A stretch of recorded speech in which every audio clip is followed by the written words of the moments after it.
வானம் வசப்படுமே. பல்ப் எனப்படும் மின் விளக்குகளை வாங்கிய அனுபவம் உங்களுக்கு உண்டா?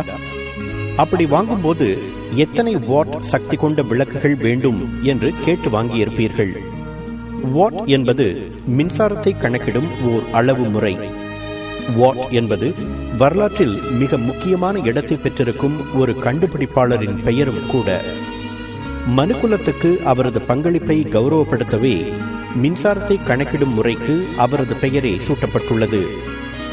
அப்படி என்ன முக்கியமான கண்டுபிடிப்பை அவர் செய்திருக்கிறார் என்று நீங்கள் யோசிக்கலாம். அவரது கண்டுபிடிப்பு 17ஆம் நூற்றாண்டில் ஐரோப்பாவில் நிகழ்ந்த இண்டஸ்ட்ரியல் ரெவல்யூஷன் எனப்படும் தொழிற்புரட்சிக்கு ஆணிவேராக இருந்த ஒரு கண்டுபிடிப்பு. இயந்திர சக்தியின் மகிமையை உலகுக்கு எடுத்துக்காட்டிய ஓர் அற்புத கண்டுபிடிப்பு. உலகம் தொழில்மயமாவதற்கு உதவிய ஓர் அபூர்வ கண்டுபிடிப்பு. நீராவி என்ற இயற்கை சக்திக்கு கடிவாளமிட்டு அதனை மகத்தான சக்தியாக மனுக்குலத்துக்கு தந்த அந்த வரலாற்று நாயகரின் பெயர் ஜேம்ஸ் வாட். அவர் கண்டுபிடித்து தந்த கருவி ஸ்டீம் என்ஜின் எனப்படும் நீராவி இயந்திரம். 1736ஆம் ஆண்டு ஜனவரி மாதம் 19ஆம் தேதி ஸ்காட்லாந்தில் கிரீனாக் எனும் ஊரில் பிறந்தார் ஜேம்ஸ் வாட். அவரது குடும்பம் ஏழ்மையான குடும்பம். அந்த காலகட்டத்தில் ஆங்கிலேயர்கள் ஸ்காட்லாந்தில் அடிக்கடி ஆக்கிரமிப்பு செய்ததால் நாட்டின் பொருளாதாரமும் மோசமான நிலையில் இருந்தது. அத்தியாவசிய பொருட்களின் விலைகள் அதிகமாக இருந்தன. ஜேம்ஸ் வாட்டுக்கு வரைவது என்றால் அதிக ஆசை. ஆனால் வரைவதற்கு தாழ் வாங்கி தரக்கூட முடியாத நிலையில் குடும்பம் இருந்தது. அதனால் வீட்டின் தரையிலெல்லாம் ஆசை தீர வரைந்து தள்ளுவார் ஜேம்ஸ் வாட். அவர் வரைந்தவையெல்லாம் என்ன தெரியுமா? வட்டங்களும் முக்கோணங்களும் சதுரங்களும் கொண்ட கணித சம்பந்தமான படங்கள். பிறந்ததிலிருந்தே உடல் ஆரோக்கியமில்லாமல் இருந்தார் ஜேம்ஸ் வாட். எப்போதும் இருமிக்கொண்டே இருப்பார். ஸ்காட்லாந்தில் குளிர்காலம் வந்தால் அவரது நிலை இன்னும் மோசமாகும். அந்த நேரங்களில் அவரை பள்ளிக்கு அனுப்ப மாட்டார் தாயார். பள்ளிக்கு சென்ற நாட்களில் அவருக்கு ஜியாமெட்ரி என்ற கணித கூறில் அதிக ஆர்வம் இருந்தது. அவர் பொறியியலில் சிறந்து விளங்க அது ஒரு முக்கிய காரணம். அந்த காலத்தில், அதாவது சுமார் 250 ஆண்டுகளுக்கு முன்னால் இங்கிலாந்து எப்படி இருந்தது தெரியுமா? எங்கும் அமைதியும் நிசப்தமுமாக இருக்கும். நகர்ப்புறங்களில் குதிரைகளின் குளம்பொலியும் அவை இழுத்துச் செல்லும் வண்டிகளின் சக்கர ஒலியும் தான் கேட்கும். கிராமப்புறங்களில் ஆற்றில் நீர் இறைக்கும் சக்கரங்களின் ஒலி கேட்கும். கண்ணுக்கெட்டிய தூரம் வரை வயல்வெளிகளும் காடுகளும் தான். அங்கொன்றும் இங்கொன்றுமாக சிறு சிறு தொழிற்சாலைகள் இருந்தன.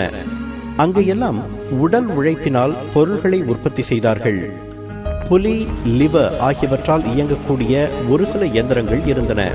ஆனால் அவற்றை இயக்கவும் மனித சக்தி தேவைப்பட்டது. எந்த வேலையை செய்யவும் காற்று, நீர், விலங்குகள் ஆகியவற்றின் சக்திகள் பயன்பட்டன. இவற்றுக்கும் மேலாக ஒரு சக்தி தேவை என்ற தவிப்பு மனுக்குலத்துக்கு நீண்ட காலமாகவே இருந்து வந்தது. மனுக்குலம் தேடி வந்த அந்த சக்தி நீராவிதான் என்பதை உலகுக்கு நிரூபித்தவர் ஜேம்ஸ் வாட். அவருக்கு முன்பாகவே 1698இல் தாமஸ் சவேரி என்பவர் நீராவியை கொண்டு தண்ணீரை இறைக்கும் ஓர் எளிய கருவிக்கான காப்புரிமம் பெற்றிருந்தார். அந்த கருவியில் சில மாற்றங்களை செய்து சற்று மேம்பட்ட நீராவி இயந்திரத்தை 1712ஆம் ஆண்டு உருவாக்கினார் தாமஸ் நியூகோமன் என்ற ஆங்கிலேயர். ஆனால் அவையெல்லாம் நிலக்கரி சுரங்கத்திலிருந்து தண்ணீரை இறைக்கும் அளவுக்குத்தான் சக்தி கொண்டவையாக இருந்தன. 1764ஆம் ஆண்டு தாமஸ் நியூகோமனின் நீராவி இயந்திரத்தை பழுது பார்க்கும் வாய்ப்பு ஜேம்ஸ் வாட்டுக்கு கிட்டியது. அப்போதுதான் அவருக்கு நீராவி சக்தியின் மேல் ஆர்வம் ஏற்பட்டது.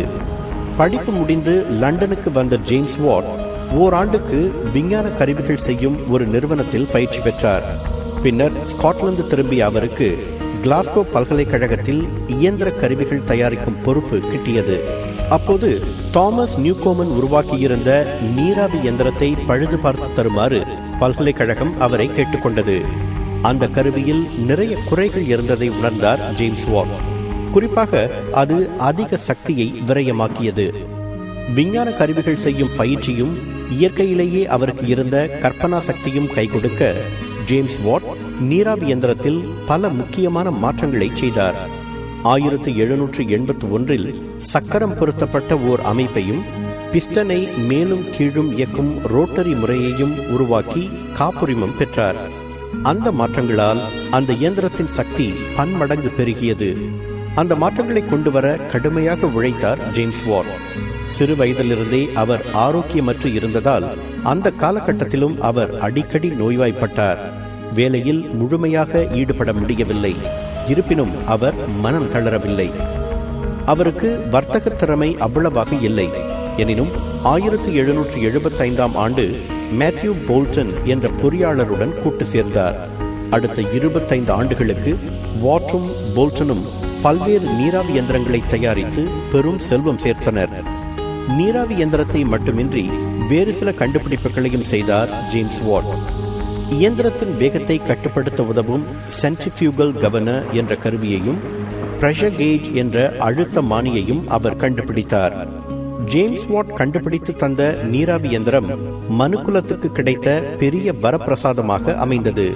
பல தொழில்களுக்கு உகந்தவாறு நீராவி இயந்திரங்கள் உருவாக்கப்பட்டன. அதுவரை மனிதன் மற்றும் விலங்குகளின் தசை வலிமையையே நம்பியிருந்தது தொழில் உலகம். ஜேம்ஸ் வாட்டின் நீராவி இயந்திரம் வந்த பிறகு நெசவாலைகள் முதல் உற்பத்தி ஆலைகள் வரை இயந்திரமயமாயின. உற்பத்தி பன்மடங்கு பெருகியது. அதனால்தான் இண்டஸ்ட்ரியல் ரெவல்யூஷன் எனப்படும் தொழிற் புரட்சிக்கு மிகப்பெரிய பங்களிப்பை செய்தவர் என்று ஜேம்ஸ் வாட்டை பெருமைப்படுத்துகிறது வரலாறு. ஜேம்ஸ் வாட்டின் கண்டுபிடிப்பு பல துறைகளில் ஊடுருவி இருக்கிறது. 1783 ஆண்டு ஒரு படகில் நீராவி இயந்திரத்தை பொருத்தி அதனை இயக்கினார் மார்க்கிஸ் டி ஜெஃப்ரி எபன்ஸ் என்பவர். 1804 ஆண்டு ரிச்சர்ட் ட்ரிவேத்திக் என்பவர் நீராவி இயந்திரத்தை கொண்டு இயங்கும் ரயில் வண்டியை கண்டுபிடித்தார்.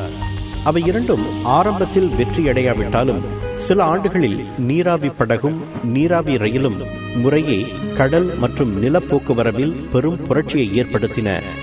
நீராவி படகுகள் கடல் அலைகளை வெற்றி கொண்டன. நீராவி ரயில்கள் நிலப்பரப்புகளை வெற்றி கண்டன. ஹார்ஸ் பவர் என்ற அளவு முறையை கேள்விப்பட்டிருப்பீர்கள். அந்த முறையை உலகுக்கு தந்தவரும் ஜேம்ஸ் வாட் தான். ஓர் இயந்திரம் செய்யும் வேலையை ஒரு குதிரையின் சக்திக்கு ஒப்பிட்டு பார்க்கும் முறைதான் அது. ஒரு பலம் வாய்ந்த குதிரை ஒரு சராசரி வேலையை செய்வதற்கு எவ்வளவு சக்தியை பயன்படுத்துகிறதோ அதுதான் ஒரு குதிரை சக்தி. 33,000 பவுண்ட் எடையை ஒரு நிமிடத்திற்குள் ஓர் அடி உயரத்துக்கு தூக்குவதற்கு தேவைப்படும் சக்தியை ஒரு குதிரை சக்தி, அதாவது ஒரு ஹார்ஸ் பவர் என்று நிர்ணயித்தார் ஜேம்ஸ் வாட். இப்போது எந்த இயந்திரத்தின் வலிமையும் குதிரை சக்தி அளவில்தான் கணக்கிடப்படுகிறது.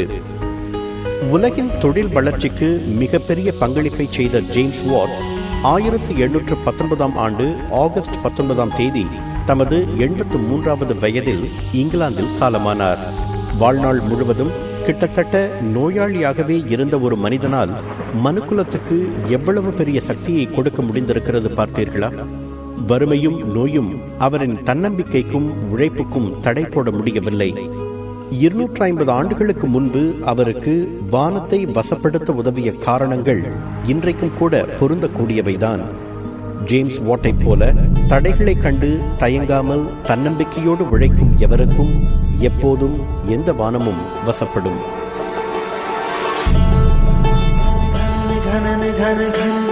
வானம் வசப்படுமே.